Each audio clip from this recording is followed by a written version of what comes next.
invite you. Come on in. Welcome to the Scumm Bar.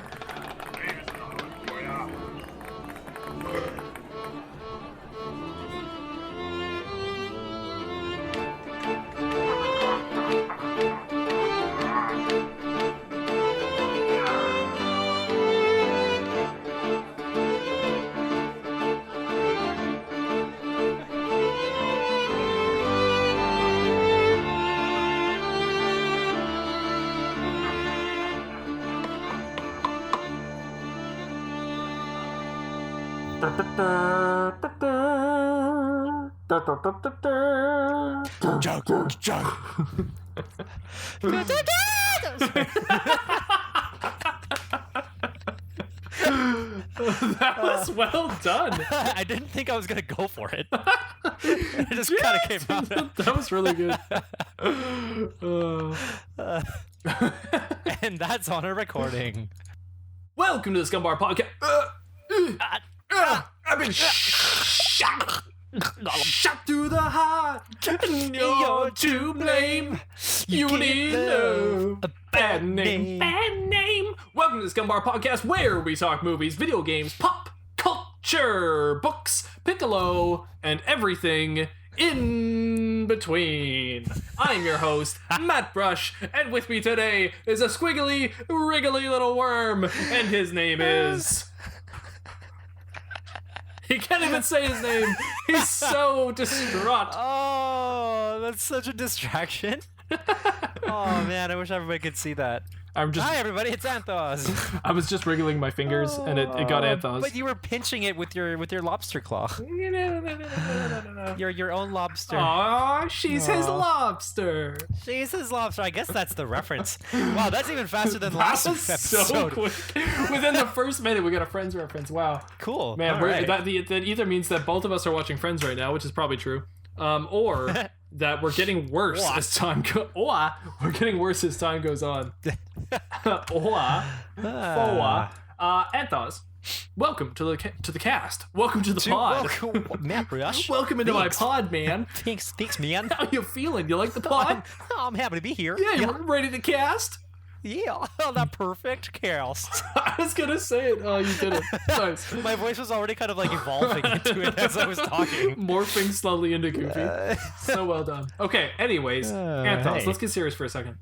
All right. Do you want to hear a pirate joke? Okay. Okay. You want to hear a pirate A joke? pirate joke around the halls. Okay, here we go. Here we go. Serious Yes. face. Get your serious face on. Question. Yep. Question. What is a pirate's favorite element? What is a radon? Oh, What is a pirate's favorite element? gourd. Gourd? Ray. Argon. Actually, that's in the punchline. You might say argon, but no, it's the element of surprise. Hey! Yeah, a little bit of science joke humor. Cool. Yeah. Wow, and that wasn't even like a one-word punchline. It was a whole knowledgeable sentence. Cool. Yep. Thanks for that. Yep. I don't get this next one. It's supposed to be a saying, and it says, "As a child, I was made to walk the plank. We couldn't afford a dog." Do you get that? Yes. I don't understand. Walk like as in the like Oh, pretending to 'cause you put don't know a what- plank on a leash. I was like, in what world do dogs need to walk the plank and this child is the substitute? Like, I had that totally backwards. Yeah, you have to stand on the dog and dive into the pool. Okay, nice. Anyways, at least we got a laugh. Here we go. Moving on. Anth0z, let's move on to something I like to call the news. But it's not actually called that. It's called Ye Old News. Do it. Do it. Mountain, do it. All right, Anth0z, shoot me with the news. Shoot me with your next news. Come on, shoot me with your next news. Ding. All right, so my first one is Tesla recently rolled out the update version 10, which means you can now stream Netflix and YouTube and Spotify right from your the screen. I feel like I've asked you this your before. main He's dash. talking about Teslas, by the way. People that don't understand what he's talking about. I'll translate. he means your Tesla just got better. And Anth0z, It did. I've asked you this before, but how is it connecting to get these streaming services on the car? Like, is it satellite? Like The car has its own like data signal, so it's got like proprietary so it's like using data. data on your phone. Okay, gotcha. Yeah, but So, you like, can't could- use it as a hotspot. You can't use your Tesla's signal to hotspot other devices. But I think in part of this update, you might be able to sync like you can stream other stuff from your phone. Ooh. From what I remember, I can't remember exactly what though. I think it's temporarily enabled that connection, but for what kind of media, I'm not sure. But either way, yeah. So the most recent update includes and you can play Cuphead. What? Cuphead is now part of like the Tesla arcade. Oh, that's Like, a great game too, by the way. That's an Yeah. awesome game. But this one requires like a USB controller, so you have to have the controller plus the USB cable like plugged into the car. I played through all of Cuphead with a PlayStation controller hooked USB up to my PC. So Nice. use that. The PlayStation controller is really good for that. Yeah, that's what I. Well, I don't have anything else that would. Oh, I guess actually I could use the Switch Pro controller. Yeah, but yeah, I but was you planning on didn't. using the PS, and I didn't. Nope. So This that's one. that. You could use this one. Haha. I could use that one because I accidentally pressed it. Sorry. That's okay. Yeah. I was gonna ask, are you part of some kind of like data plan or like a package deal or something with Tesla, or do you have like a certain allotted amount of data you're allowed to use? I don't know if there's a limit.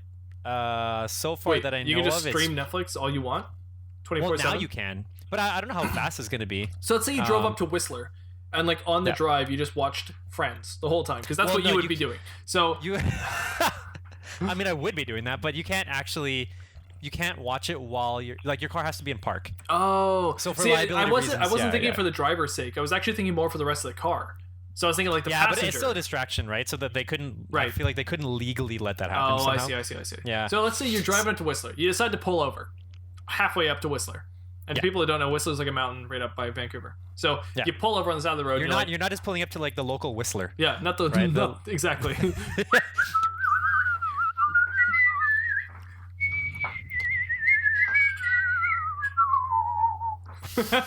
Anyways, what about yabba dabba doo? So then you pull over and you're like, Definitely. I'm gonna watch Friends or Flintstones, and then you start watching it, and then you watch it for a day, and suddenly you're like, where'd that day go? I guess I watched Friends.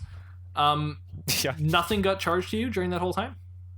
I don't believe so. No. That doesn't make any sense to me at all. People could just utilize that to watch free TV all the time. Yeah, but you still have to have like a Tesla. Netflix account, right? And a Tesla. Yeah, but still, okay. Theoretically, foremost, get a Tesla. a dude Second, only get has enough Netflix. money for exactly a 1 Tesla and 2 Netflix account.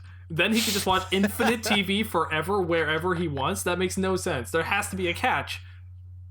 I'm assuming it just has to do with like. Well, you assumed wrong. All right. Well, I'm gonna look into this maybe eventually later. But I just don't encounter seeing this problem because I don't think I'm gonna spend enough time sitting in my car Well, to you watch wouldn't. that much. You Netflix, wouldn't. But you know, No. when the guys are thinking of this plan, right? They have to think about loopholes where somebody might be doing something like this, right? So Yeah. The expense of watching it through that data is at someone, right? Is Tesla just eating that expense, or are you eating that expense? Somebody has to be, because there's a service there being provided. Yeah, that's a good question. And I got nothing. De nada, as they say in Spanish. I got or nada. Or nada. Ooh. Ooh. Oh, Hey. although technically nobody should know that. But Nada. Nada too yada late. bing. Oh well. That's fine. And then my next news. Oh. Or actually, do you want to go? You No, go. I have no news. Nothing Oh. happened to me in the last week. But Nothing at in all all. seriousness, no, I don't really catch up with a lot of news, unfortunately. I wish I was a bit better at that, but that's on me. Okay. I just don't know what's going on in the world, so. Well, that's your fault. So I'm going to speak for you because you Please are too do. behind the times. Yeah, that's fine. Whatever. I'll take it. All right. Speaking of times, Oh! The Irish well, Times! that's actually not a bad segue. So Good. the cast of the Lost Boys from the movie Hook, the Robin Williams and Dustin Hoffman Hook. Rufio! So yeah, Rufio! so they came together recently and they redid like a group photo and some individual shots wearing the same outfits. Oh my gosh. From back then. I Let me have see to if I see can find this. it I have actually to for see you. this. Lost Boys. Lost Boys it up. Yeah.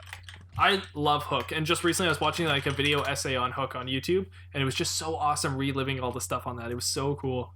That's a great movie. Oh, it's one of my favorite movies. Actually, ooh, I didn't even know that this was. Is it? Oh. Dustin Hoffman as Hook. He's so good. Oh, he was great as Hook.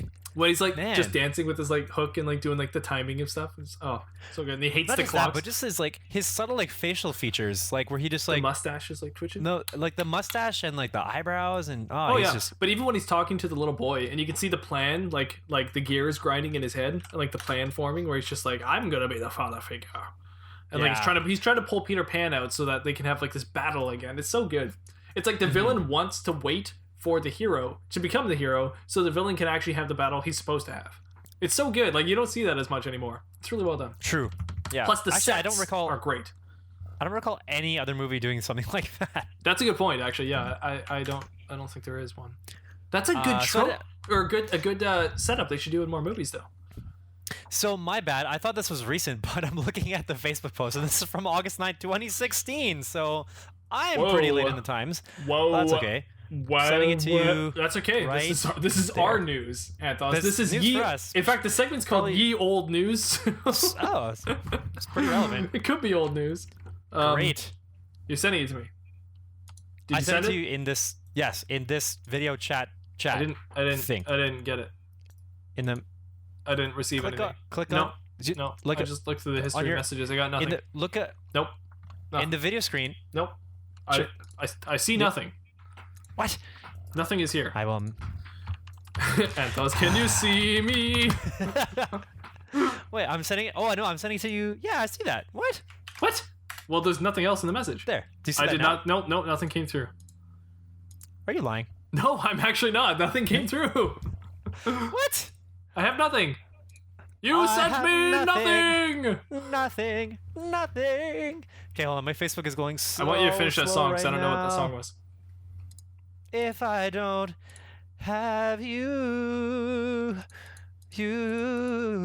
have me. Do you know what that is now? No.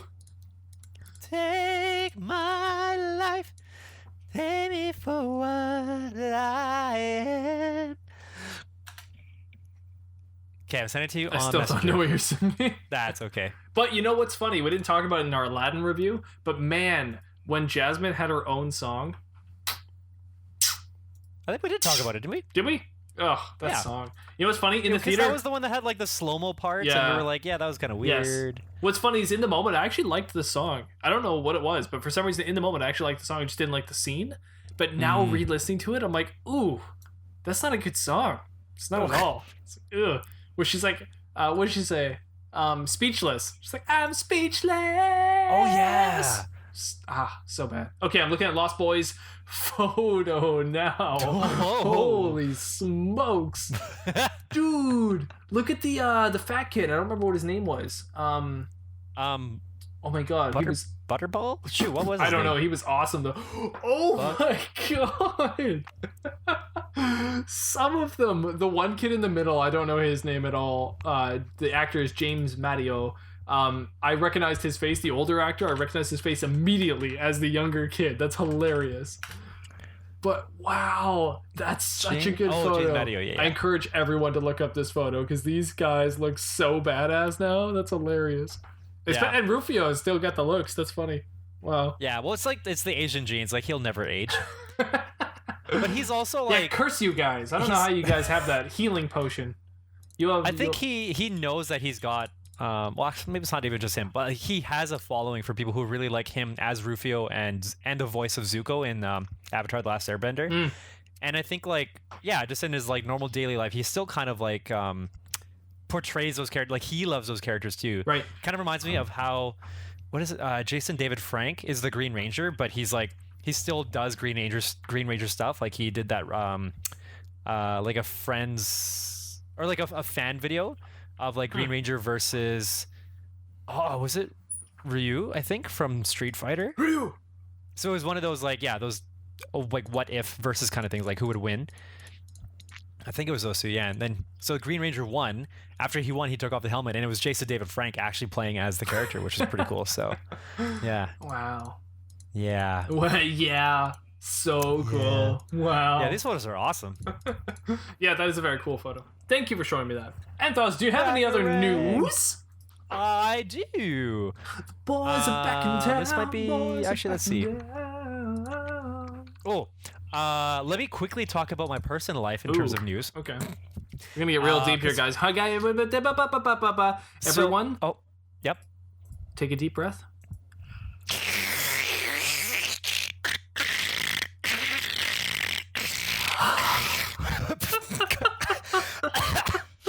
Okay, that was his personal life. Okay. He learned a new language. No, okay, go ahead, Anth0z. Tell us your story of woe. All right. Well, so they'll be kind of brief, but so I watched the movie at screening for Vancouver International Film Festival, VIFF, and it was Michael B. Jordan movie Just Mercy. So I hadn't actually heard of this movie until we got the tickets for it. But it's based off a book published by this lawyer. A lawyer. And are you a so lawyer? it's based off true events, but basically he graduated from school and then he moved to Alabama, where it was still like there was still quite a lot of prejudice. And this is back in the Forrest Gump 80s? ages. I believe it's in the 80s. So the Forrest Gump times. So yeah. Rainbow, anyway, so Alabama. he goes back pretty much trying to like help out people who were convicted, mostly falsely convicted, and a lot of them are I think a lot of them are African American who were falsely convicted. Okay. And in Alabama, I guess like the state itself is still at the time is still very very prejudiced as a whole. So it's basically him pretty much working against like the system and like the politics there, but it's a very, I find it was a very good back and forth in terms of like the struggle that he has to go through in order to like in order to really do what he's setting out to do. I don't want to say too much more, but I really enjoyed that movie, so I would recommend. What was it called? Just Mercy. Just Mercy with Michael B. Jordan. I really, honestly, just because of Michael B. Jordan, I will watch it. And that's because of... Oh, no, it's got Brie Larson in it. Oh, God. But she doesn't have a lot of scenes, so don't worry about it. She's like the top billed actress in that. Yeah, but no, but she really doesn't have that many scenes. Okay. I don't think you have to worry about it. Okay. But Michael B. Jordan, though. Holy smokes. Michael B. Jordan. Creed. Yeah. Like, Michael B. Because of Creed, that dude gets a pass for any movie I see anywhere. He's great. Aw, you're such a fangirl. I kind of am. Ewan McGregor, you put him in a movie, I'll see it. Yeah. And now Michael B. Jordan, you put him in a movie, and I will see it. Put those two together. Ew! Ew, and that's another Friends reference. When, do you remember? No. So Chandler was talking to Joey, and Chandler was like, I think this is back when Joey, I think I said this on a podcast too, like a few episodes back. Now we're going to like podcastception. It's, yeah. Chandler was asking Joey what he would pick between, what was it? A sandwich. Yep. And a big tub of jam. Or something like that. Because like Joey was eating all of Monica's jam. Yeah, okay, yeah, I remember that. And then he was like, put your hands together. And just giving him that face, and yeah. Anyway, that's a good recycled point, though. reference. Michael B. Jordan Anyway, another news. I saw Joker. Are you joking? I am. Not. I did not see it. Ooh. I watched Joker. So I want to see it, but I haven't seen it yet, and hopefully I will see it soon. So because of that, I am causing Anth0z to not spoil the movie for me. Yeah, so I'm not saying anything related to how Captain America shows up and they team up and then they take down Thanos. Damn you! So, damn you to hell! And it's just the two of them. Nobody else is needed. The rest of the characters, they just all died. So, yeah, that movie, I really enjoyed it. I can't wait till you watch it. We can talk about it. Go ahead. No, you go ahead. You go ahead. Oh no, it's go ahead. Yep. What I was gonna say is, what I find really funny is I thought that movie for the longest time was directed by Martin Scorsese. I know. And I kept saying this is a Scorsese film, and like there is actual articles from like 2016 where Scorsese was going to direct the film. So I'm not crazy. This was a thing. And then I don't know how many weeks ago it was. A few weeks ago on our podcast, I eventually was like, "Oh, sorry, it wasn't a Scorsese film. I was wrong. It's actually done by the guy who did The Hangover, out of all people." And Anyways, what's so funny now is everyone on articles are all like, oh, it's like the new Taxi Driver, the new Scorsese Taxi Driver. And I was like, oh my gosh, because I love the movie Taxi Driver by Scorsese. Yeah. With Robert De Niro. And people are saying it's like a remake of that pretty much. And I was like, oh, like, now I don't feel so weird watching the trailer to Joker and thinking it's a Scorsese film when other people are now like saying it's just like Taxi Driver, which is a Scorsese film. So I feel like I've been like redeemed a little bit in my Okay. mistake. So I'm happy about that. But I don't want to overlook the movie, or I don't want to overthink the movie too much before going into it. So I'm just trying to go in with open mind and all that. But I'm really excited for this movie. I hope it lives up to the expectations. I'm not looking for like an action blockbuster. I'm just looking for a good dramatic movie about a character who's going through a full development. That being said, this is a famous antagonist to a superhero character, so I'm a little bit concerned. It's a high bar. Yeah, exactly. That's true. Bar. That's true. It's a very high bar. I'm a little bit concerned with where this movie might go, and it might suck, in my opinion, with where it goes. But from what I saw in the trailer, it looks really good, so I'm excited. Okay, well, we'll leave it at that. So, before the movie started, there was a trailer for an Edward Norton movie, Motherless Brooklyn. So this is also based off a novel, which I thought it looked really good. And can't recall Edward Norton in any recent movies that I've seen. But I always... Birdman? But that was like... I think that's... No, it's not recent. That's the last thing I remember him in. Okay. Yeah, that was a few years back. That was quite a few years back. It was like 4 or 5 years. Bruce Willis is in this movie. Yeah. So is Alec Baldwin. Yeah. So is Willem Dafoe. Yeah, it's a great cast. That sounds awesome. Like, cast alone, like you gotta watch it, so right? What's it about? So I'll just read the synopsis quickly. So, set against the backdrop of 1950s New York, Motherless Brooklyn follows Lionel S. Rogg, played by Edward Norton, a private detective living with Tourette syndrome, as he ventures to solve the murder of his mentor and only friend, Frank Minna, played by Bruce Willis. I've been doing so much research and like history studies on 1950s New York for like the crime scene back then. And like the mafia crime scene. So I was looking at a video game that I was trying to develop that was looking at the mafia crime scenes for that kind of stuff. So I've been trying to read books about that time period. So for me, like, I was trying to look at some movies, American Gangster and a few other movies that like take place during that time period, so I can get kind of a glimpse of that time. And it's like, just reading this, it's like, oh my god, like I want to watch this one right away. It looks really good. So yeah, that sounds like right up your New York alley. So New great. York. Hey, New York. Anyway, my last news I've got is that I don't know if it's going to happen, but it seems like Nintendo has patents for different types of Joy-Cons, which can still like fit onto the current Happiness Switch. Con, Sad Con, Emotional Con, Scared Inside Con. Out Con, Yep. Scared Con, Scared Con, Anime Con. Ooh. PAX Con, Comic Con. Oh, that's a good one. They should do the Marvel comics like all around the thing. Or the Wrath of Con. Oh, hey! Con. Oh. That's my Gandalf hit his head on the top of the beam in Bilbo's house. Oh.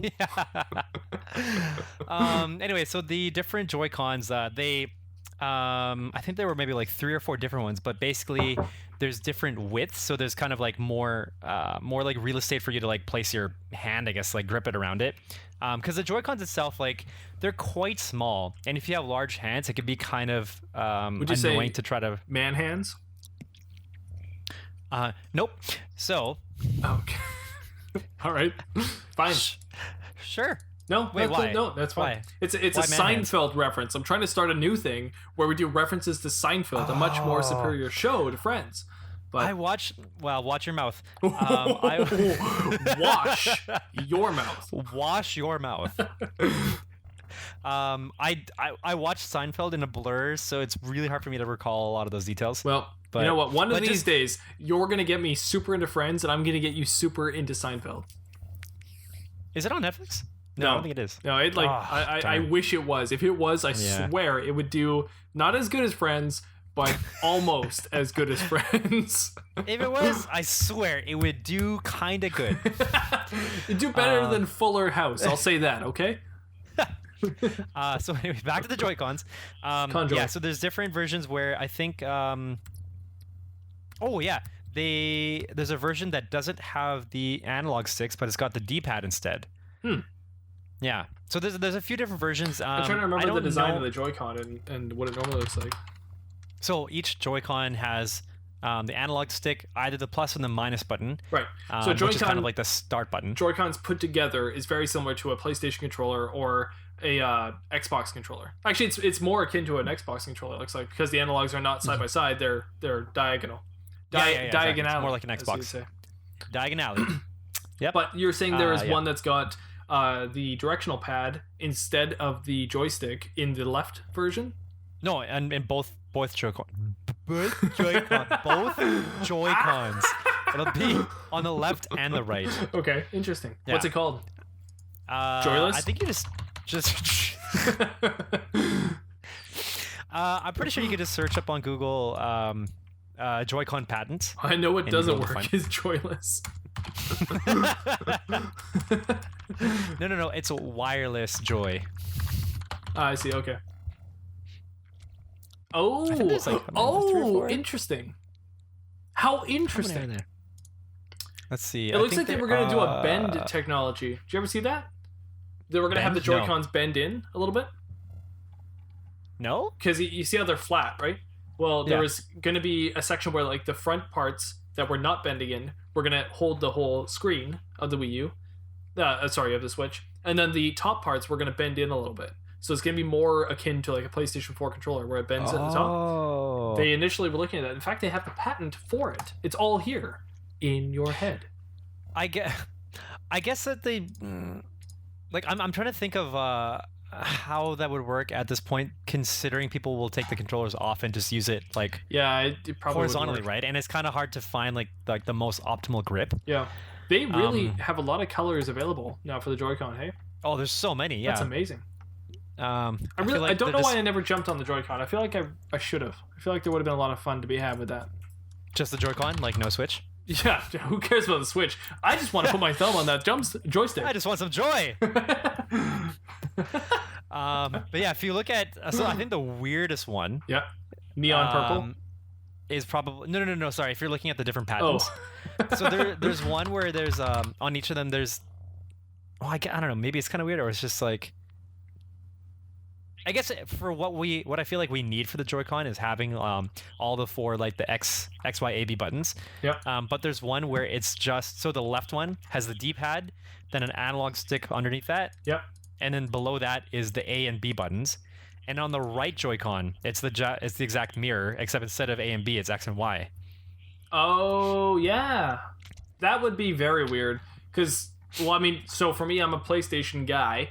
I'm used to the X, circle, square, triangle kind of deal. And if you were to take the square and the triangle and just move them to the left of the controller, that would totally mess me up. Like, you want your thumb to have inputs for, well, at least four different inputs. But on the PlayStation today, as we know it, there's 4 inputs, and then there's also the R3, so that's your 5th input, and then there's also your right analog stick in general will be your 6th input. So there's like 6 main inputs you're getting from that one thumb. So that'd be really weird to just kind of like maneuver that over. Sounds like it could be a movie. 6 inputs, 1 thumb. It could happen. Hey, have you ever put your Joy-Cons like and like slid them in so they got locked? Like put them in the wrong way? Yeah.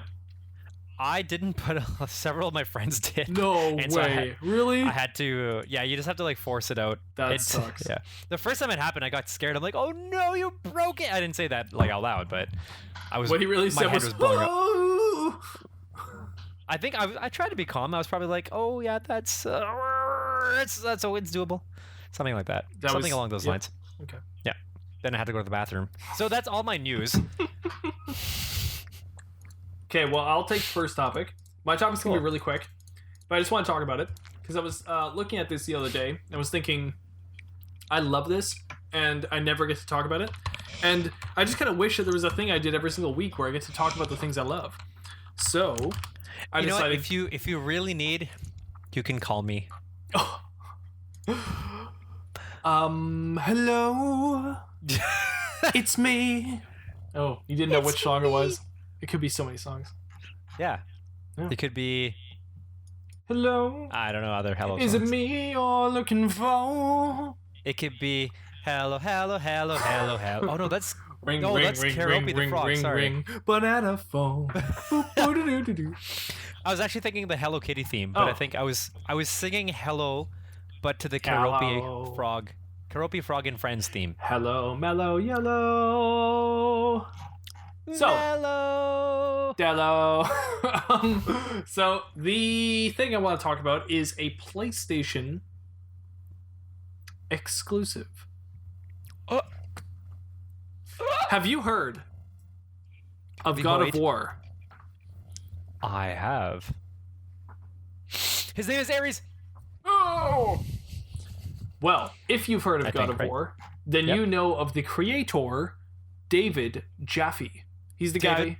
David War. He's the guy who came up with God of War and Kratos. He Okay. created that game. You know what? He Kratos that game. He did. And you know what was the reason that made him a prominent figure in the PlayStation world before God of War? Do you know what that was? It was a little game Oh. I like to call The Brandon. Wheel of Scum. Twisted Metal. So Oh yeah. as a kid, I used to play this game called Twisted Metal. Now, I really got into this series, and I realized this is probably fairly niche because I'm not a Nintendo guy. I'm a PlayStation guy. Just real quick backstory. I started on PC for the longest time. I was playing DOS games and floppy disk games, going into CD-ROM, and then my first console was a PlayStation 1. So my nostalgia does not go back to Kirby and Mario and all that. That's not my nostalgia. The Mario games I Yeah, understand. you even further back. Well, Mario games like I understand and I like, but I played them later on emulator, or I played them at friends' houses. So I didn't really have the same like childhood as a lot of my friends around me, or the people I seem to see online.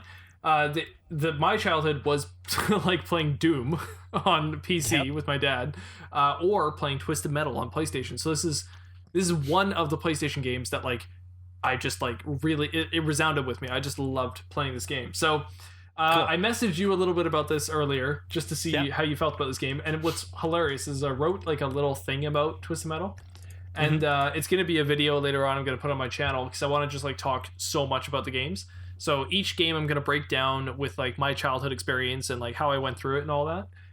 But one of the things I wrote about Twisted Metal is it's just that game that most people remember as a game with a killer clown and like an ice cream truck, and then like that was it. That's all most people remember. When I asked you, that was pretty much what you said. That's exactly what I said. I didn't say it was an ice cream truck. I just thought it was some sort of van. Yeah, a van with a killer clown. Yeah. So the whole concept of the game was a destruction derby concept with a bunch of cars that would all be able to destroy each other, except for each car was like a WWF kind of, where each car had its own character and its own backstory, and driver had its own character and backstory. And by beating the tournament or destruction derby tournament, you would get some wish granted to you. So whatever you desired the most, you got that wish granted so there to was you. more to it. There was a lot okay. to it, yeah. So every single character had its own story, and they all wanted to beat the Twisted Metal tournament so that they could get some kind of wish granted. And the guy who granted the wishes, his name was Calypso, and he's in all the games, and he's just like this crazy kooky guy, and he always grants your wish in some stupid way where it's like a monkey's paw, so you end up like winning, but then you end up getting like the worst thing possible by winning. So, like, as my favorite YouTuber, Donkey, puts it, this one guy would be like, I want to be the greatest. And he'd be like, oh, you want to be the greatest? And he'd turn you into a bee. But it's normally not that bad, though. It's normally like just very monkey paw-ish. These people want their dreams, and they get them, but it's the worst reality possible. Interesting. Anyways, the series is prominent for its characters. Yeah. Sweet Tooth is the character you know, who's the clown, and he's the most popular, and he's an ice cream driver who's also a serial maniac, and he wants to like kill people, and he's awful, but he's in the game, and he drives his ice cream truck, and he destroys the other cars. Now, the series is really popular for all the different car types it has in it, and the game I used to play the most was Twisted Metal 2. Now, in this game alone, there was already like a hot rod kind of car, there was a monster truck, there was a police car, there was a Hummer, there was a motorbike, There was a lowrider. There was a Formula One car. There was a dude who was stuck in a contraption that was 2 gigantic wheels, and its arms were stuck in the wheels. His name was Axel. What? Like, that's what the... Yeah, and then there was a front loader, kind of like a construction vehicle. There was a hearse, and then there was Sweet Tooth, who drove the ice cream truck. There was a tank. He was a guy named Minion. And then there was a guy named Dark Tooth, who was like the over kind of lord boss of them all, and he was like a bigger kind of ice cream truck. And these games, like, there wasn't really much rhyme or reason to them. They were just random games that you would play where you just try to kill each other in these cars. But as kids, all I wanted to know was more about every single character. And I tried to, like, learn more about their backstories and stuff. And it was just really funny. Why do I feel like you were the only one? No, there was so many of us. I swear.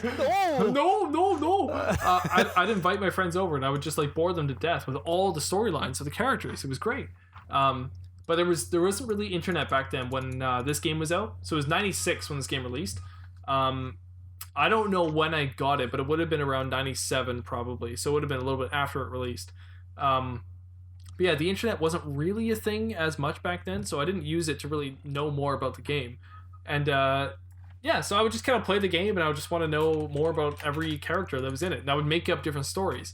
And one of the things I would do is I would come up with new characters and new new levels for the game. And then what I would do is I would print off a roster of like a tournament, my own Twisted Metal tournament. And I would print it off on Microsoft Word, and I'd make this roster, and then I would go and I'd get my Lego and I would build the cars and the rosters. Whoa. And I would have them all fight each other in my bedroom, and I'd like do this whole like things, Twisted Metal tournament.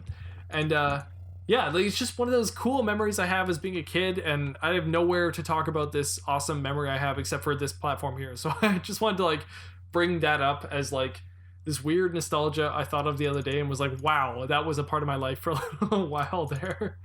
But it was a great game. I really enjoyed it.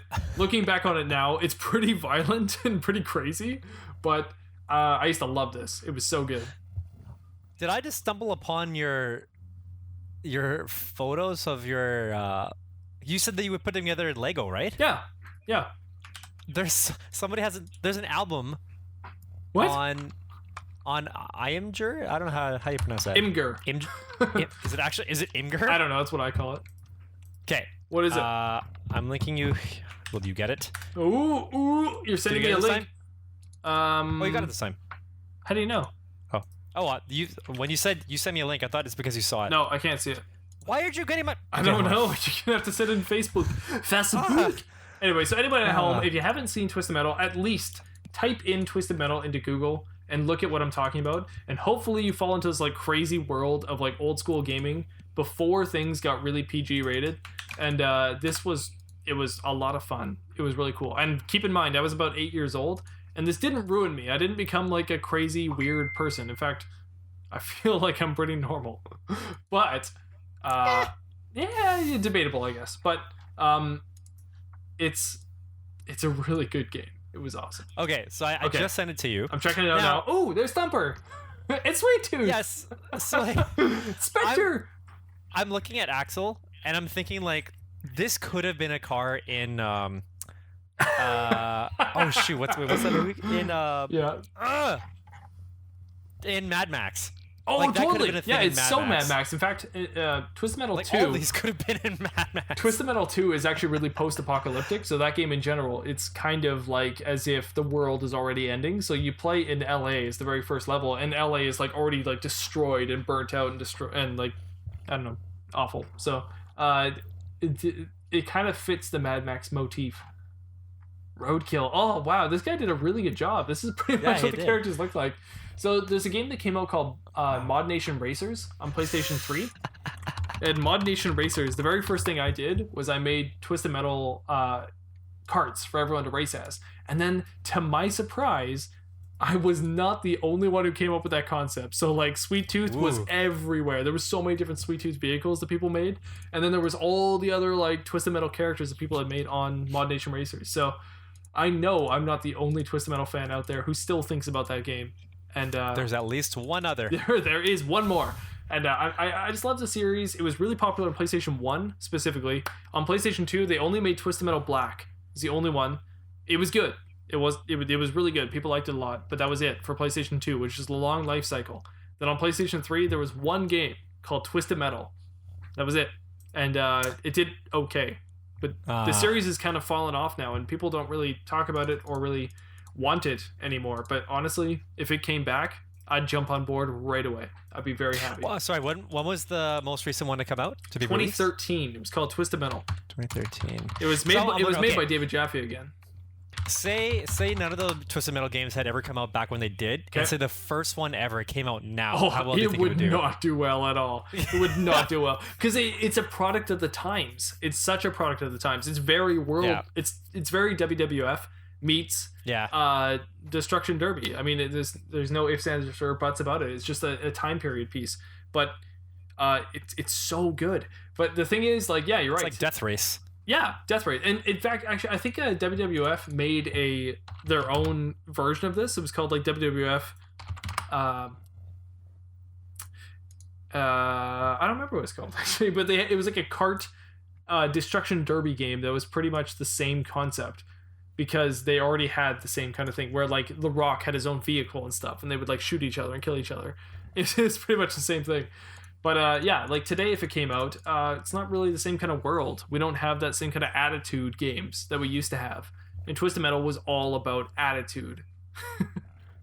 Yeah, I can see that. Like Conker's Bad Fur Day or whatever was an attitude game. And Twisted Metal kind of complements that sort of atmosphere. Yeah. Oh, man, this is... this kind of reminds me too. So you said it's Destruction Derby, right? Yep. But that just means like you're not... do you have to purposely destroy stuff or blow stuff up? Yes. Or is it just a matter of... Oh, you have to. Okay. The whole point is each level that you progress through, you're supposed to destroy the other players in the tournament. So your cars... but what about like everything else like in the general area? Like, are you supposed to destroy... You're not necessarily like... you don't necessarily have to, but you're encouraged to. It's a concept that's actually been applied to games now. So Battlefield 4 recently had this concept where each level had their own sort of task that if you went through, the level could totally change. For example, if you did this one thing on one level, a giant flood would happen and half the level would flood out. Or if you did another thing, this like satellite dish would like blow up and like take out half the level. That was in Battlefield 4. Well, in Twisted Metal, that was actually a concept way back when. So in the levels, if you wanted to, you could remote detonate some things. So in the Paris level, you could destroy the Eiffel Tower and it would fall over and like land on a bunch of buildings. You don't have to, but you can. And one funny thing I thought you would like about this is Friends actually references Twisted Metal. So there's a moment in Friends where they play Twisted Metal. So they do? Yeah. So let me find the episode here. Friends, Twisted Metal. Okay, while you're looking up that, yep. I'm thinking like I'm trying to think of like a way that this could work currently, and what I'm thinking is if they had this in an actual arcade and you could sit in each of the cars, then I feel like it would be kind of popular because like there's more of the materialistic aspect to it, and I'm thinking like everybody at first would want to drive Axel's car, and then nobody would ever want to drive it again. No, I know. It's very intense. Okay, so one thing I'll explain in my video when I make it later on is that Axel, for example, I was a little kid. Just remember, I was like 8 years old. My brother's like 12. We're playing Twisted Metal, and I look at this guy, Axel. He's a dude who's like stuck in this contraption where he's like got two giant wheels, and he has to race around and destroy the other racers. And I remember asking my brother, I was like, what is that dude doing there? Like, why is he there, you know? And then my brother, he's like, oh, he was enslaved. He was captured and put in that machine. Now he's trying to win the tournament to get his freedom outside of the machine. That little sentence there that he said, like, just captivated like the whole thing. And I was just like, I need to know more about this game. So I'd play it like crazy. Because again, back then you didn't have the internet. So this is like opening up a new novel and being like, what's this? And it was just amazing. It was so good. If you check out the video I sent you, it's the episode of Friends. I don't know what season it is. But it's Chandler walking in on Joey and Ross playing a video game, and they're just playing some random game on the TV. And for me, when I'm watching this episode, I immediately go, oh, it's Twisted Metal. And they're playing Twisted Metal 2, and they're in Paris. So it should be the episode where they actually like see the Eiffel Tower. I think it might show up in the episode. I'm not sure. But yeah, so Chandler's getting all mad at them, and they're actually like playing Twisted Metal on the screen.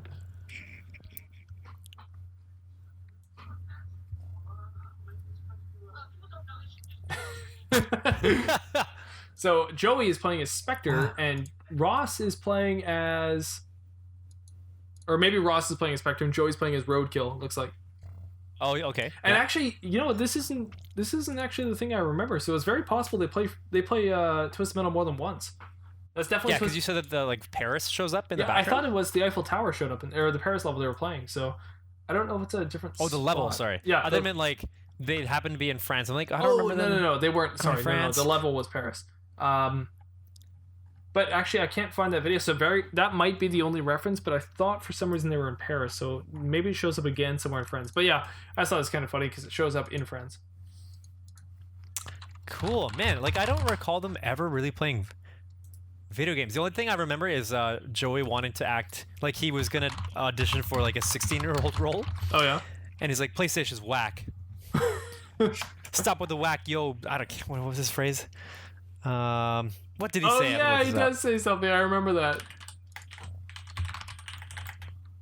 PlayStation is whack. Sup with the whack. PlayStation Sup with the whack. Yeah. I remember that. Yeah. Oh boy. Oh, he wants to play a 19-year-old. Sorry, not a 16-year-old. Oh, okay. Yeah. Because that would be crazy. Anyways, that's my rant on Twisted Metal. Good series. I enjoyed it. I like it. I'm gonna make a video soon. Nice trip down your memory lane. Exactly. Yeah. I wish you could join me on it, but one day I'll show you Twisted Metal. We'll play it. I will. Every time I see an ice cream truck, I will think of you. Aww.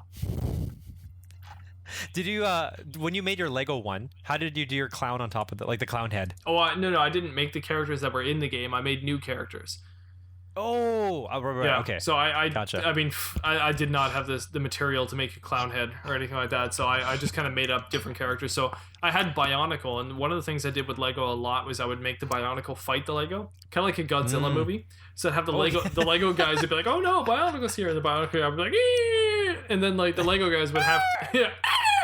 And then the Lego guys would have to get their stuff, like guns and stuff, and try to make some kind of contraption to destroy the Bionicle character. Yeah. So that's what I did all the time.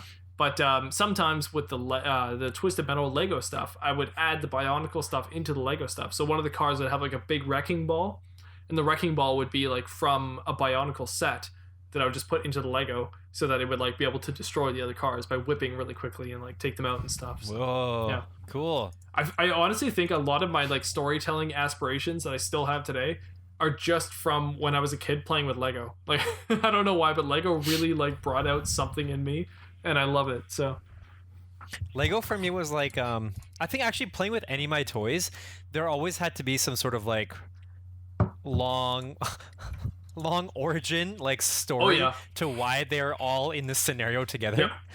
And then with Lego, it was so difficult because like I had like every Christmas, like a couple of my relatives would pull together and get me like a couple sets. So I would keep them like throughout all the years, and eventually like I'd have like 6 or 7 different sets from different like eras.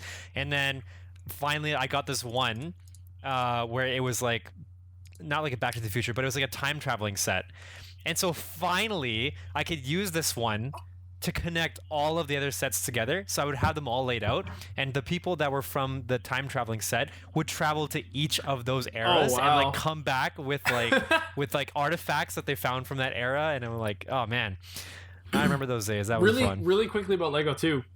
Yeah. Another thing I used to do with a friend, and I'd make up this game. We really liked the Sims, but at that time the Sims was just single player. There was no kind of cooperative multiplayer element to it. So what I'd do is I'd get the Lego figures, and we'd build a house in Lego, but we'd build the house so it was only the walls with the single Lego pieces. So the walls weren't like built up in a realistic fashion, so you could see into the house. So we'd have our 2 Lego guys, and we'd have our house, and then we just played The Sims from that point on. So the Lego characters would have to go and find work. They'd have to go and get money, and then I'd realistically, I would dole out the money to us every day, so we got paid every day, and then we could use that money to then purchase other furniture items that we'd get from the other stores that we had made. So the characters were like living life in this like Lego reality. It was really weird. If you think about like D&D, it's kind of like that mixed with Lego. Yeah. So, that's awesome. yeah, I used to do that with my friends all the time, and I would just be like, in a sense, I was like the dungeon master, but I'd like play with them, and we just like do this like Lego life simulation. There's something weird about Lego, but it brought out a lot of creativity in me. I really liked it. And Lego's still so big. Do you ever go? Do you have any Lego stores on the island?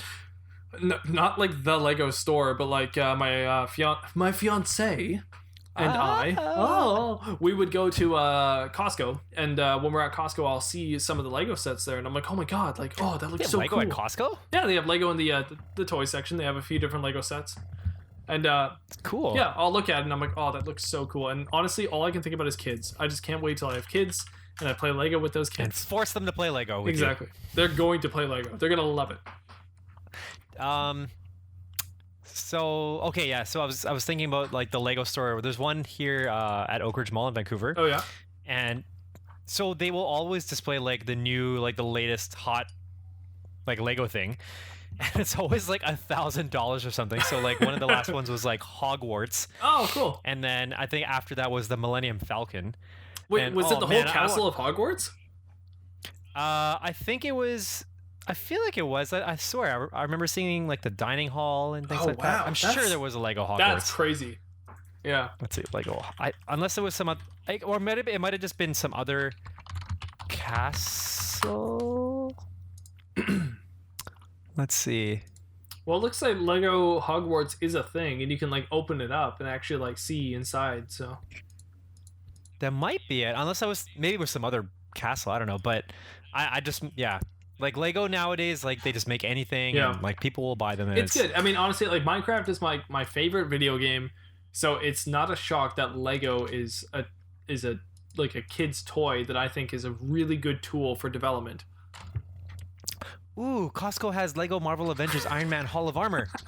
You know what's crazy? Okay, I was at Costco and I saw a toy set. It was an action figure set of all the Avengers. It had all the Avengers in it, and it was all action figures that were like, you know, big enough to play with. How much do you think that would be? For all the Marvel? Yeah, it had all Marvel Avengers in it, and they were all like action figures with like movable limbs and stuff. Yeah. How much do you think that would be? Okay, so it's just the character? Sorry, is there like a background that comes with it or anything? No, just the characters. All the action figures all together in one box. And we're not talking about Lego. We're just talking about like not action, Lego. like it's real action figures. Like think about like G.I. Joe or something. For the Avengers, 1, 2, 3, 4, 5, 6. I don't know, like $70. That's what I would have thought too.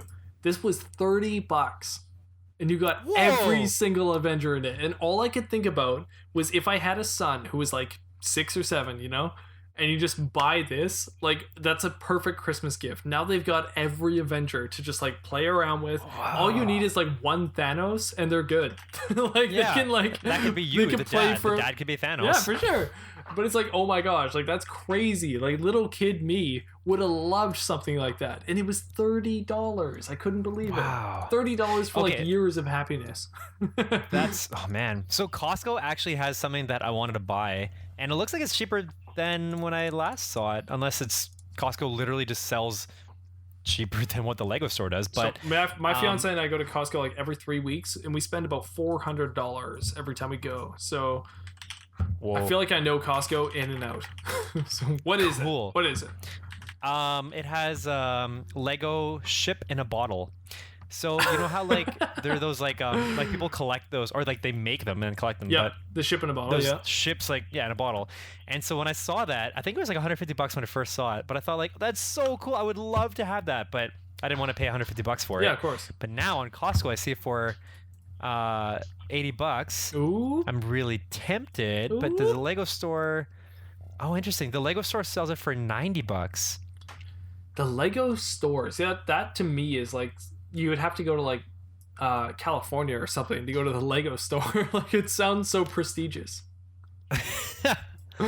Oh man, wow! I should go to Costco more often. Apparently.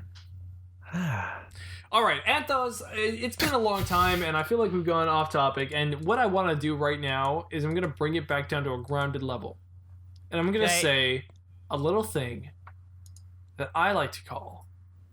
The Wheel of Scumm! Scumm! Anth0z, cue the music. On the Wheel of Scum, there are 6 different things that we could choose from. These are different games that we could be playing in this little intermission that we're going to take. So, the first thing we could have is Pirate Adventure. The second thing is I Can't Believe It's Not Better.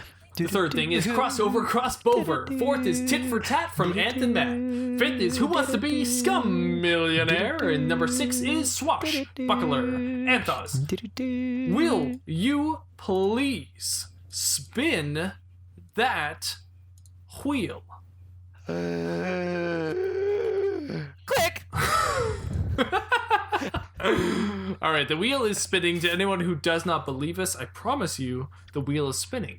And as it spins, Anth0z and I clutch our fingers, our phalanges, if you will, and we go, what will it be?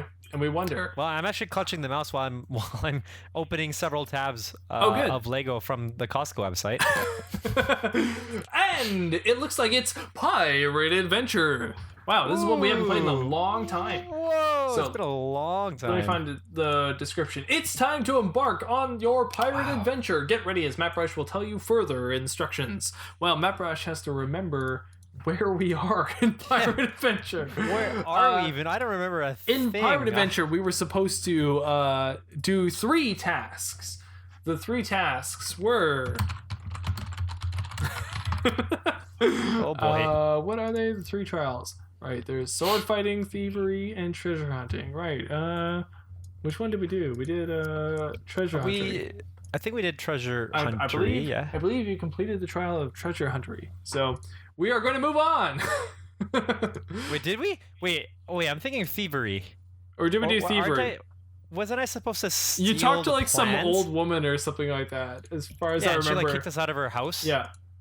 It was Or her, like, it was hut? the deed to the Scumm Bar Podcast. Or no, the Scumm Bar itself. Actually no, I think I didn't I get it because I got you got it. distracted Yeah, her. you distracted the woman, the old woman in the cabin, and you got the deed to the Scumm Bar itself.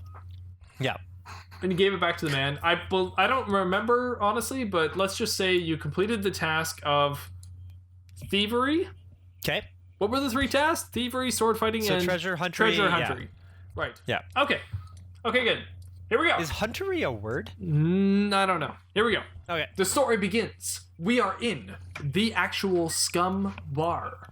There are lots of noises to be had. Lots of pirates drinking a lot of beer. There's people arguing. There's glasses clinking. And here is our hero, Anth0z, sitting in a chair after he has just completed the trial of thievery. And he's wondering, what is my next task? How do I continue? Well, there's an old pirate next to him. And he goes, Sonny boy, lend me your ear.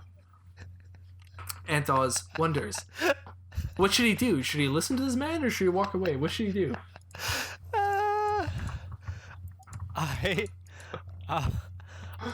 I take my hand and cup it behind my ear as if to imply that I'm ready to listen. Oh, wow. Anth0z decides to listen to the old man. The old man leans in a little closer so Anth0z can hear him. Sonny boy, I know where there's treasure buried, and I hear you need to uncover some treasure. Oh. Anth0z does not know what to think of this man. He sounds crazy, so Anth0z is wondering, should I continue listening, or should I just leave this old fool alone? So those are my only 2 options? Yes. Oh, okay. I will continue listening. The old man leans in even closer. His lips are almost touching Anth0z's cheek. He slobbers a little bit as he talks.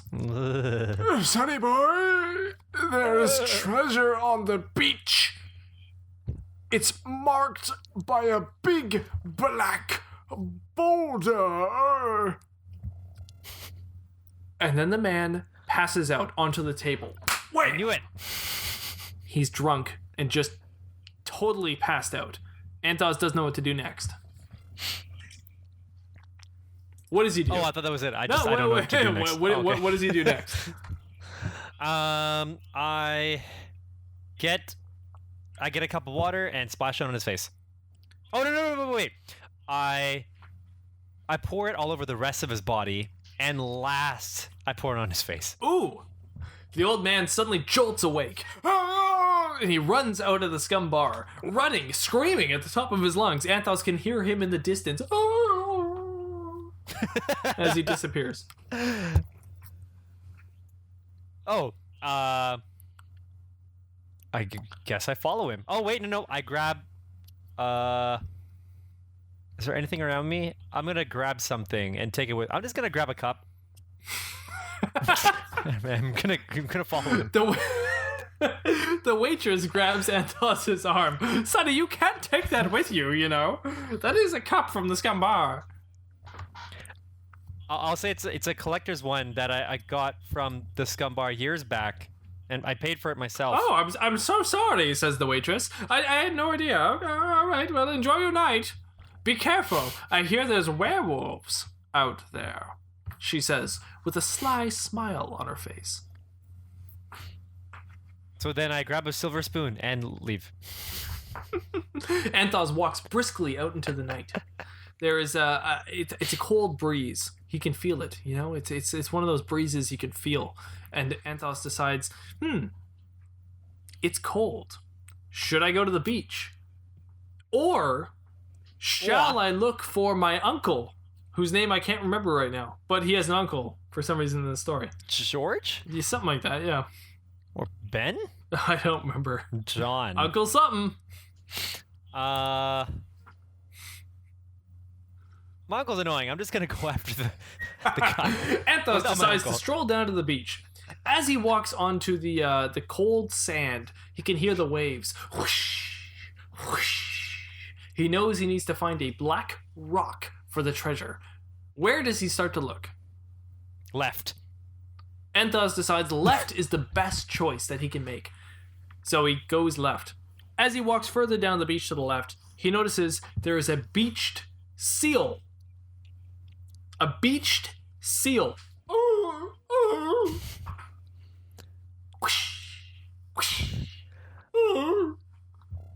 I say, old man, is that you? As he moves in closer, he notices this isn't a beach sail. This is an old man. Says the old man. He's cold. He's shivering. He doesn't know what to do, and the wind is howling. The waves are crashing, and he's lost clearly, and he does not know where to go. Anth0z feels sorry for him. I feel sorry for you. The old man continues to lie there, yelling out in pain, as cold as he is. I take the silver spoon. I put it in my armpit to warm it up, and then I place it on his forehead to warm him up. And with a sudden motion, the old man remains still. A warmness comes through his body, and suddenly, without any notice or warning, the old man stands right up. He goes, "Oh, thank you, Sonny. You've warmed me up. It was cold here on the beach." So you were saying something about knowing where the buried treasure was. Can you help me find it? Right, says the old man. I'll take you to the boulder. So the old man starts to hobble down the beach a little bit. Anth0z decides to follow him. As they move further down the beach, there is a small bay, a sandy bay, if you will, where there are lots of crabs who are doing a little shuffle. It seems to be some kind of coordinated dance that these crabs are doing. It's very strange to Anth0z. He doesn't know what to make of it. And the crabs are making some kind of clicking noise. Click, click, click, click, click, click, click, click, you know, as they do this, like, yes, exactly. That's exactly what it sounded like. And they were doing this little shuffle and making that clicking noise as they were doing it. The old man just points to the crabs and he starts laughing.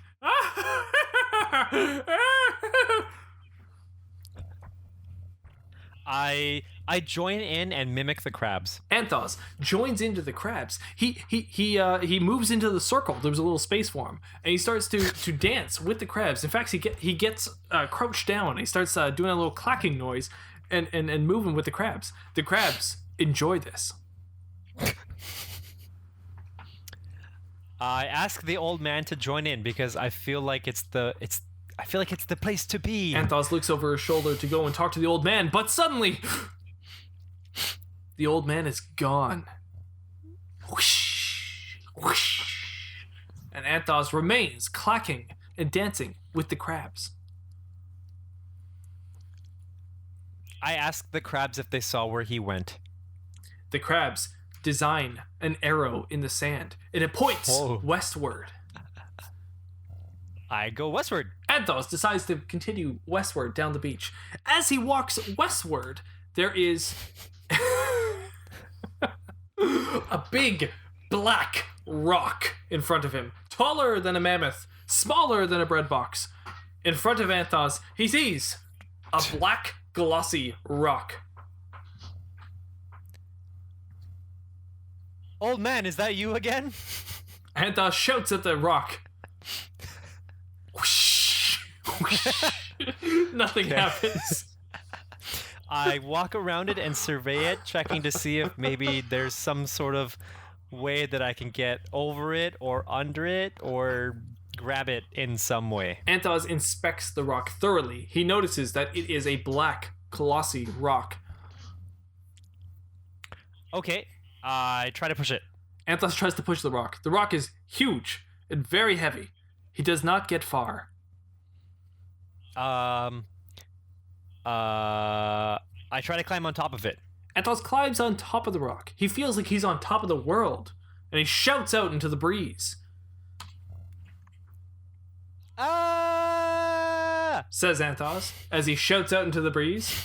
Whoosh, whoosh, goes the ocean. I take out... Oh, okay.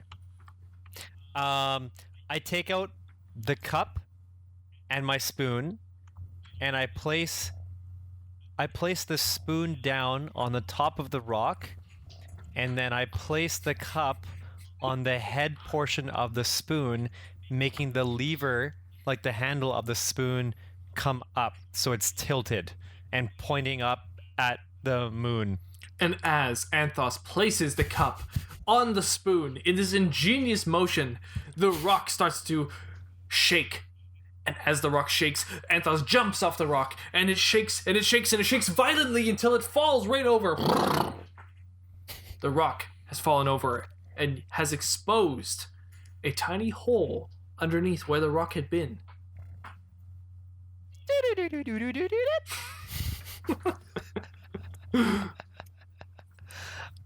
I inspect the hole and check to see if it's big enough for me to get inside. Anth0z peeks his head into the hole. He notices there is a chest inside. I reach for the chest. Anth0z reaches for the chest, realizes it doesn't weigh that much, so he pulls heavily and pulls the chest right out onto the sand. I open the chest. Anth0z opens the chest. As he opens it, it makes a creaking noise. And it opens up. Inside, he notices a small, light-colored object. Reminds him of cloth.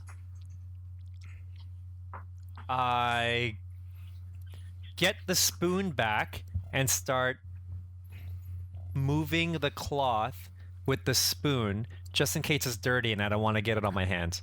Anth0z moves the cloth around inside the chest. Nothing seems to happen.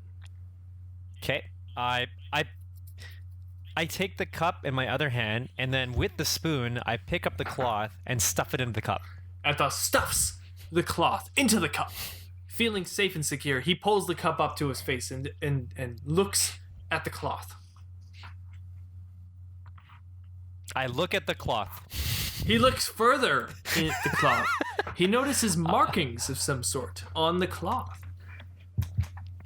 I look back at the chest to see if anything else is there. Anth0z notices nothing else was in the chest. Okay. I take the cloth out of the cup and wrap it around my body. Anth0z quickly wraps the cloth around his body and decides, we're done here.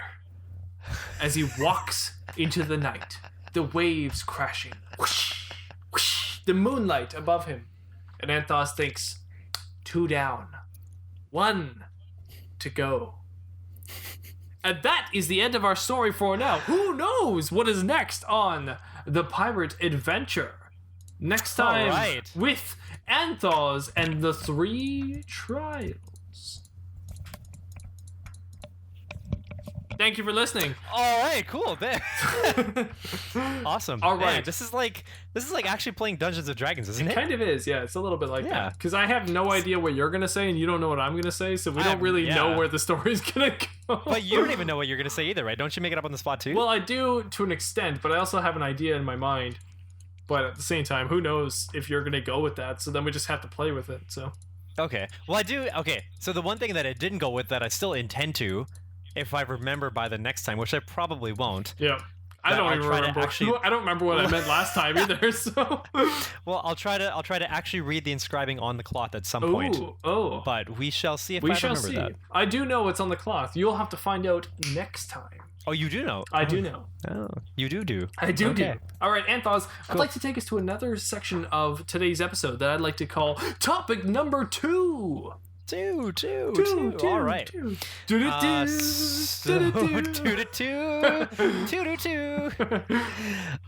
Cool. So my topic is it's another kind of like take it as you will, whether you feel it should be like something that's serious or more on like the funny side. Yeah.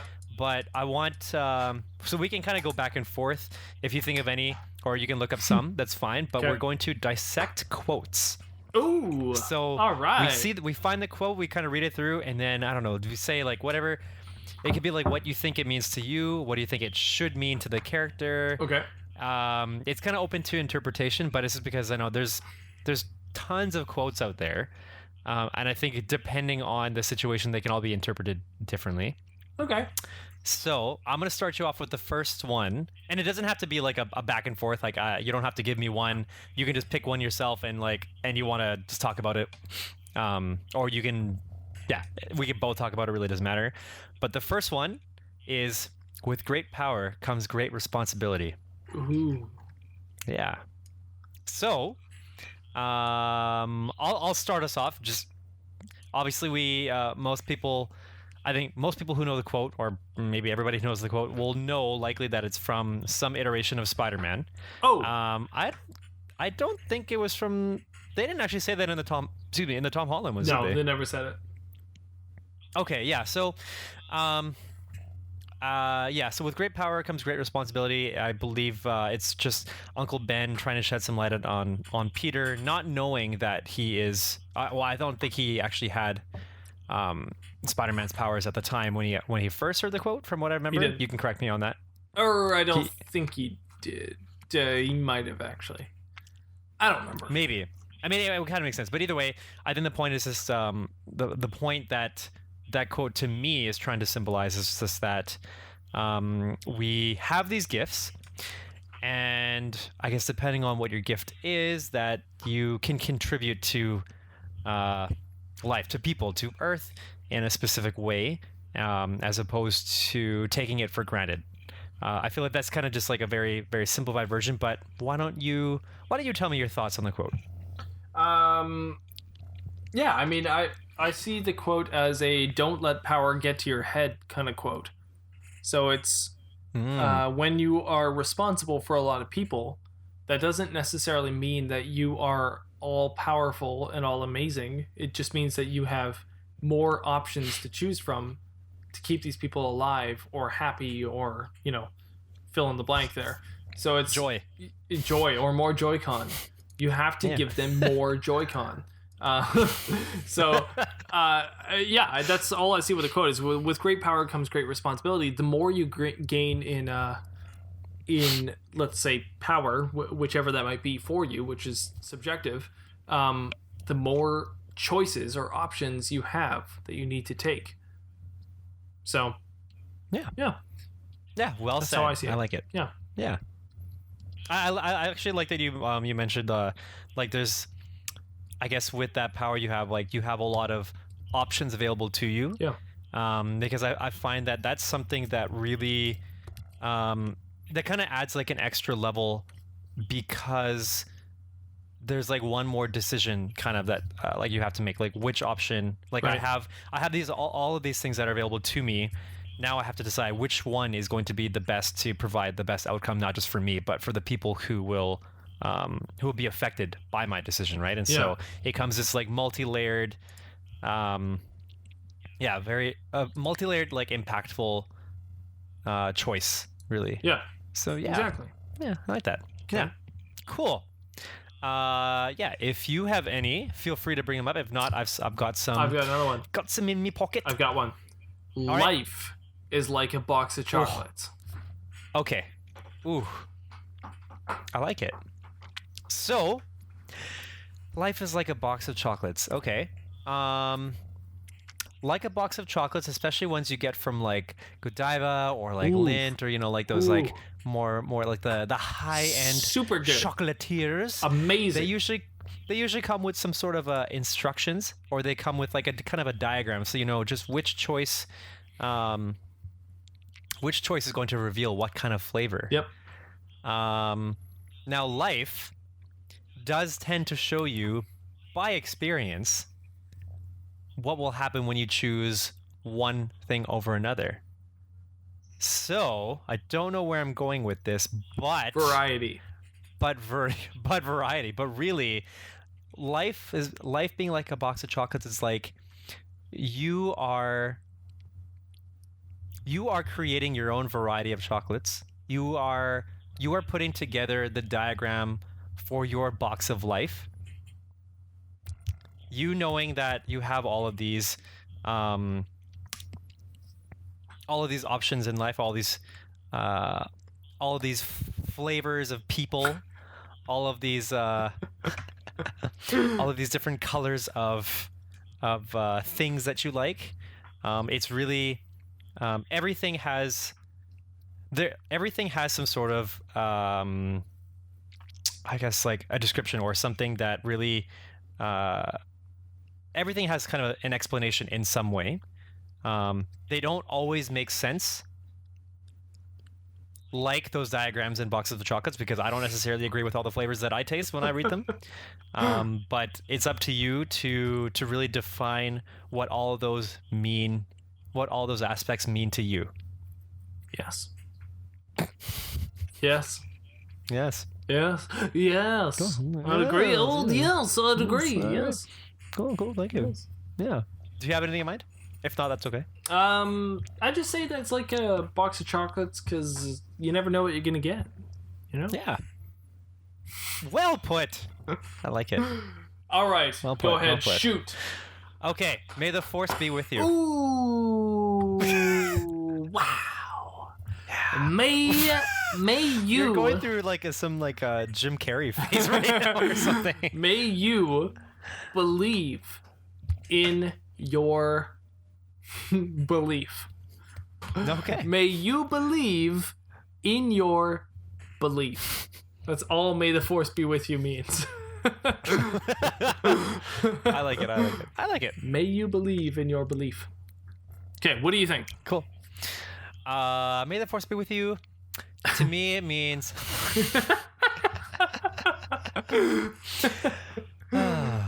the force be with you. What does it mean to me? What does it mean to me? What does it mean? It means when you are on your way to success, Yeah. all the force necessary, whether it is physical, emotional, It's about having sensual, and giving. yeah. All of those forces, you can use those to thrust your way through life. Beautiful. Couldn't have said it better That's- myself. That's there you go. Good job. That's it. All right. Ugh. Okay, do you have another one? Yeah. Live long and prosper. Live long and prosper. So to this one, I don't actually take it at its word. You know, live long, Okay. I actually don't see as live long. I see live well. In my opinion, it would be live well and prosper, not live long, because the length of your life does not matter, dependent on the value of your life. So live well and prosper would be what I would say. Because who cares how long you lived, as long as you put a mark on people and made an impression. So I would pretend in my own head that Spock did not mean to live as long as you can, because who cares if you're not living well. So Cool. I would say that Spock meant live well and prosper, is what I would think. Okay. Yeah. So when he's actually doing his symbol, He's saying, you see this gap? That's you. You're splitting.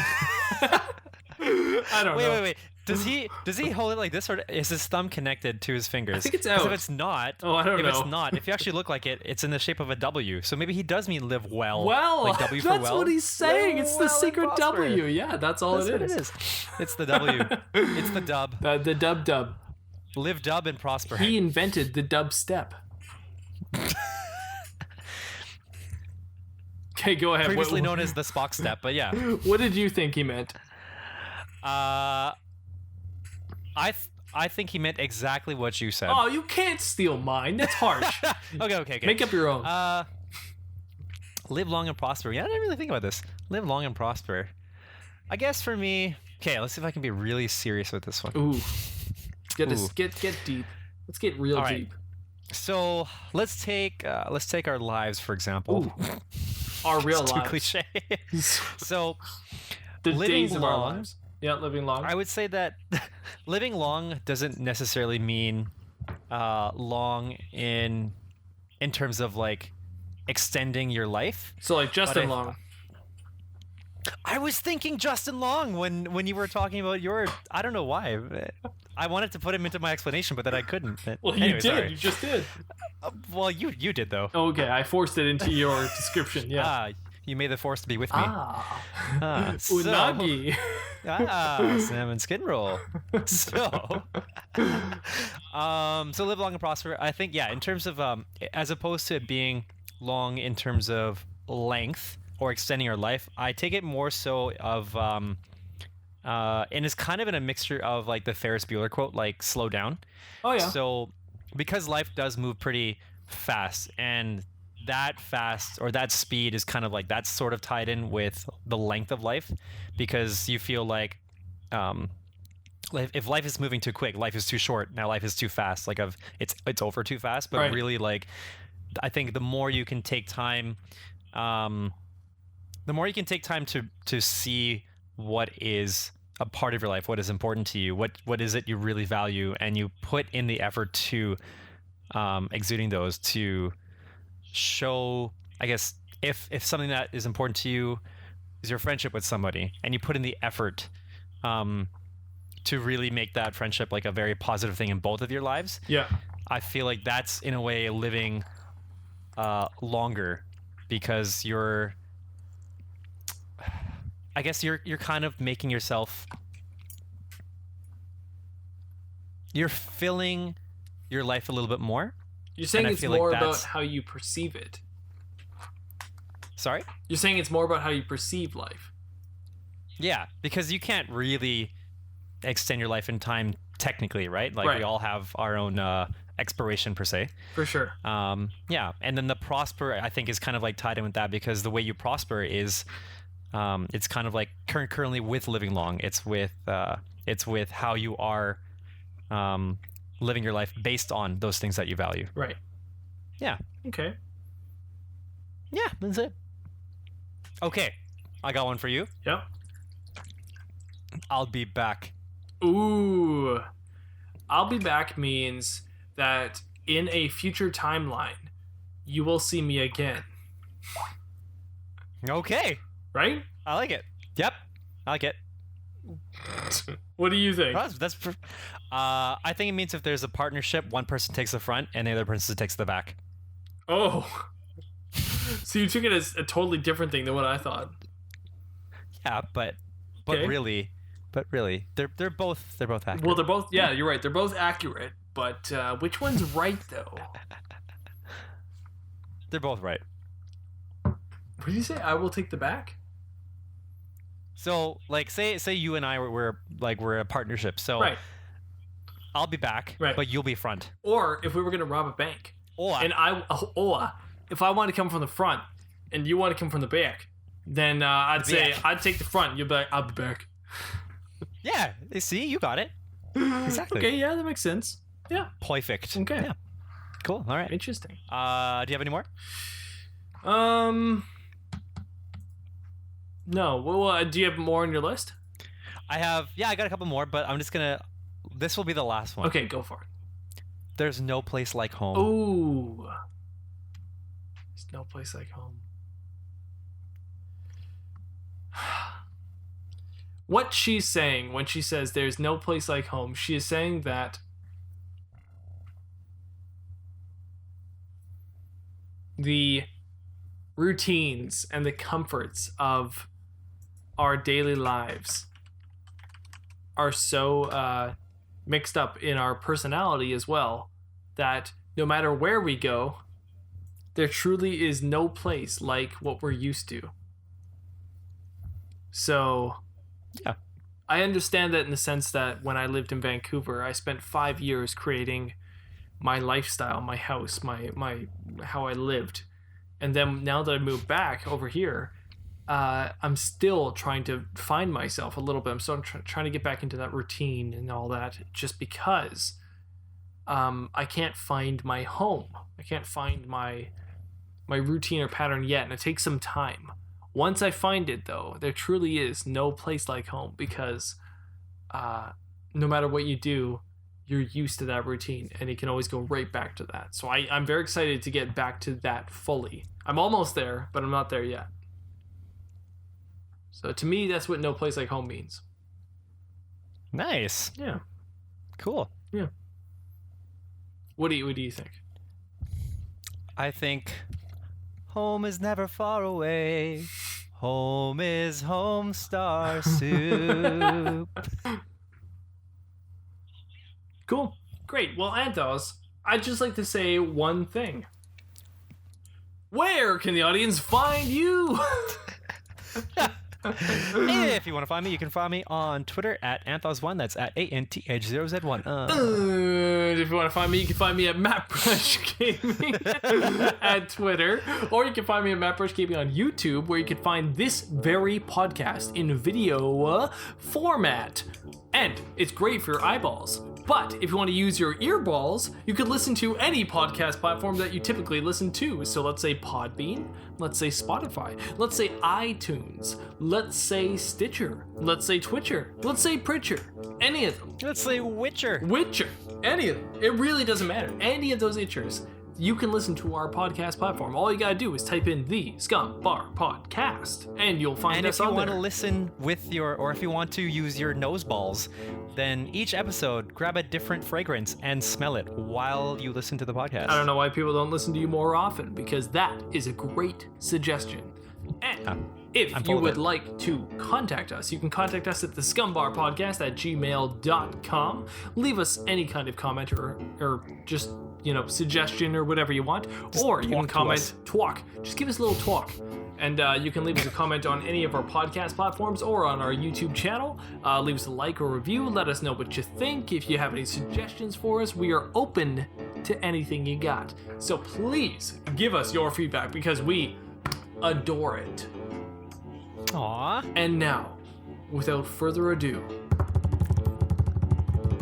I leave you to Anth0z's famous speech. Sometimes life brings you down, but life is what also brings you up. It brings you left, it brings you right, it brings you forward and back, and diagonally. It brings you around and around and around, right baby, right round, like a record baby, right round, round, round. You spin me right round, baby, right round, like a record baby, right round.